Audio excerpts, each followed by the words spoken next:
Howdy. So, Dallin H. Oaks is a real evil asshole. And what a horrible person. But anyway, here's the latest Einstein, January 2019. Creepy Mormon stuff in here. Mormon church, man. So anyway, Dallin H. Oaks gave a talk to mission presidents. And he told them everything's fine with Joseph Smith. Joseph Smith was perfect. He never did anything bad. It even has this creepy picture.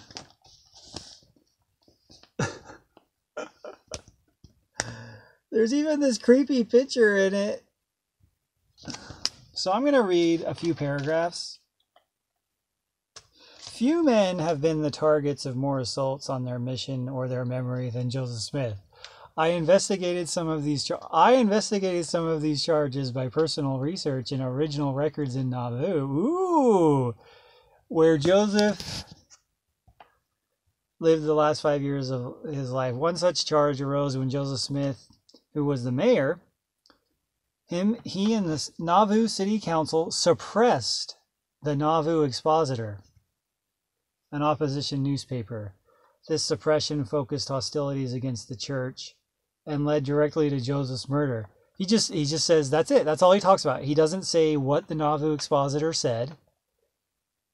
He just says it was suppressed.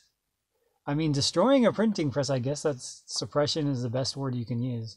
But he doesn't tell his audience what was in the Nauvoo Expositor: polygamy, adultery, sexual, predatory stuff.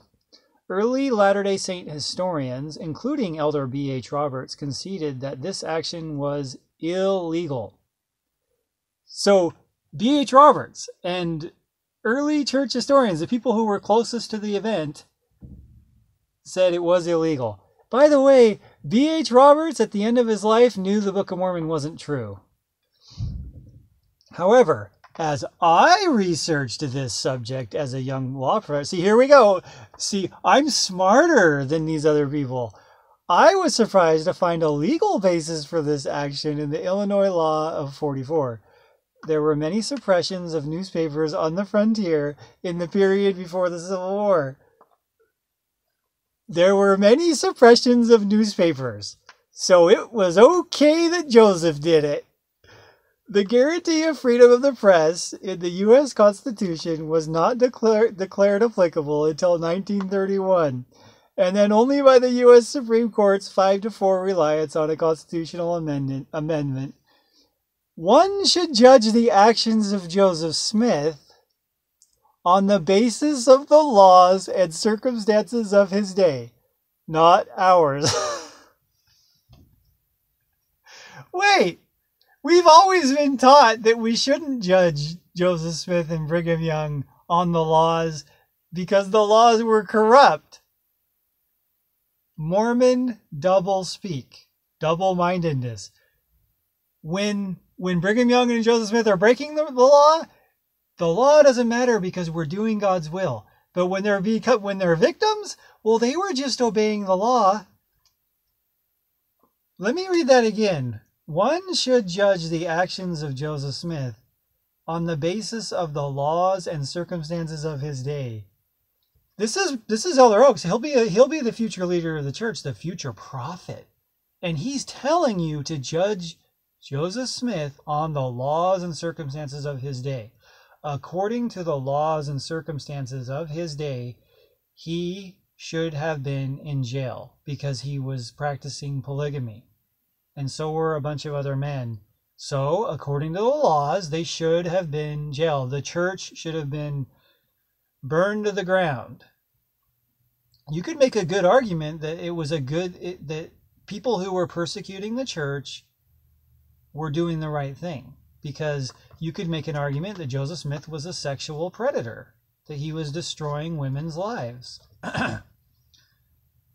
And according to the circumstances of that day, in general, people didn't approve of polygamy. Like, that was culturally unacceptable. So that's just a gold statement that everybody that's ex-Mormon needs to remember. As students at the University of Chicago, historian Marvin Hill and I were intrigued with the little-known fact that 5 men went to trial for the murder of Joseph Smith. For over 10 years, we scoured libraries and archives. See, this is where you know he's lying. He says, we scoured libraries and archives across the nation to find every scrap of information about the trial, our book, blah, blah. Some loved him, and others who hated him and plotted to kill him. Nothing in our discoveries in the original court records or in the testimony of the lengthy trial disclosed anything that reflected dishonor on the man who was murdered. Okay, maybe not in the trial, but the Nauvoo expositor... The Nauvoo expositor exposed dishonorable things about Joseph Smith. Joseph Smith was friends with Richard Bennett. Bennett had abortions. Why was Joseph Smith best friends with a guy who had abortions? Why did Joseph Smith's adulterous, the women he was having sex with, why didn't they have children? Maybe there was some abortions going on? Hey, when they've been hiding the history, now that we go and learn the truth, anything's possible, right? Like, the church has hidden the history. Joseph may have been an abortionist. He may have had 10 abortions, 5, 40. Just Lucy Walker's story in itself is crazy, you know? He's like, oh, an angel told me you need to marry me, and if you don't marry me, you won't get salvation. Well, heck, man, if she doesn't marry him, she'll be homeless. I mean, where's she gonna go? So, gross. But I just find, like,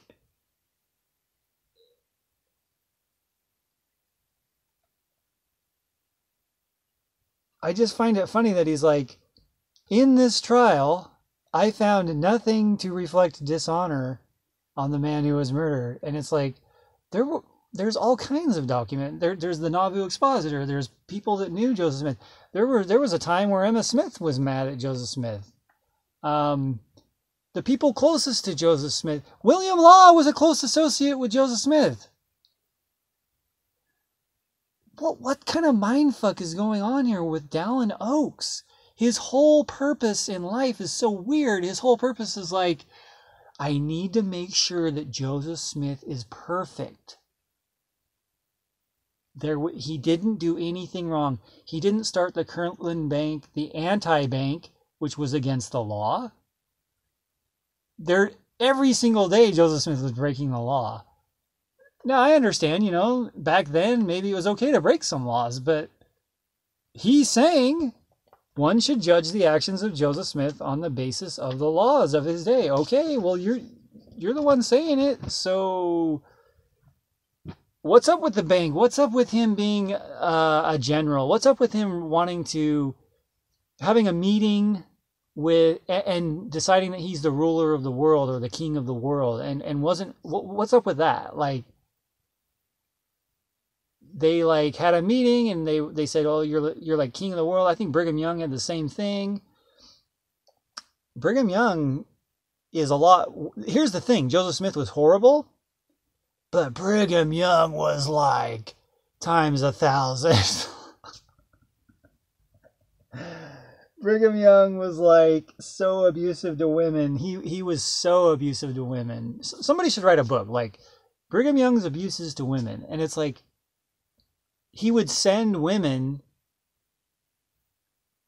children and women to these very desolate places to live their lives, like in the middle of the desert. He would send women to places that no normal man would. Like, you would never in a million years. Like, I'm not gonna send you to St. George. I'm not gonna send you to there's a place in Nevada. It's like the Muddy. I forget the name of it. But Brigham Young, he didn't care. He had no empathy. He was narcissistic. These are like megalomaniacs. But it's just hilarious. This is just so funny because this just reveals what a bastard Elder Oaks is. I think he is a descendant of like Martin Harris or Sidney Rigdon or whatever. But he's just such an asshole. And it's just funny because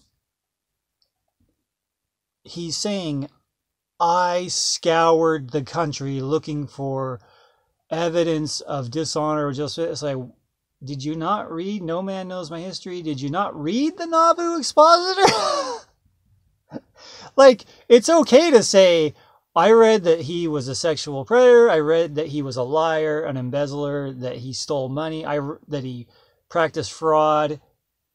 It's okay to say that and then say, well, I don't believe any of it. But it's almost like he's saying he never even heard of any accusations against Joseph. Isn't that weird? Like in the trial, that's what I don't understand. Like in the trial, the people that killed him had nothing bad to say about Joseph Smith. What? Like, then why'd you kill him? I mean, I'd like him to go into more depth about this because this is like interesting. Like, you don't normally kill someone unless you have a reason. Like, he doesn't even say the reason. Like, he doesn't even tell in the article, like, well, here's the reason they killed Joseph Smith. It's like, no, there was a trial and there was nothing of dishonor to be said about him. And it's like, Dallin H. Oaks the church is horrible. And Dallin H. Oaks is actually the perfect man for the job right now because people are learning the truth about Joseph Smith and the early leaders and how polygamy was abusive. Lorenzo Snow was like 50 or 60 years old when he married a teenager. There was like a 40-year difference. And it's like, how is that not abusive? Because he had like 5 children with her. It's like, how is that not abusive that she's with this old guy and he's gross and he's going to die? Like, he could die tomorrow and then you're stuck with these 5 kids. I guess maybe he told her, hey, when I die, I got a husband picked out for you. But anyway, oh man. These leaders are gross. So anyway, that's the article from the Ensign. It proves that the Mormon Church is run by psychopathic liars. And when you know the truth, it's just so weird because it's like, Joseph Smith was a failure. I mean, people suffered under his leadership. I mean, everywhere they went, people suffered. And it's like, he failed, failure after failure after failure. And I'm glad that people are waking up to that. But this is I post videos like this for people who are in the church so that they can know, like, Dallin H. Oaks is a horrible person. I guess he's just like Joseph Smith, but he's a dangerous person. He's hiding the truth from you. That's what's abusive about the church, is they're hiding the truth about how horrible Joseph Smith was, and about how the Book of Mormon was written by Oliver Cowdery. And they might have used the view of the Hebrews in the late Napoleonic War, and they had a lot of material to use. And he just borrowed the Christian ideas from around his area. But yeah, Dallin H. Oaks, man, that's one horrible person.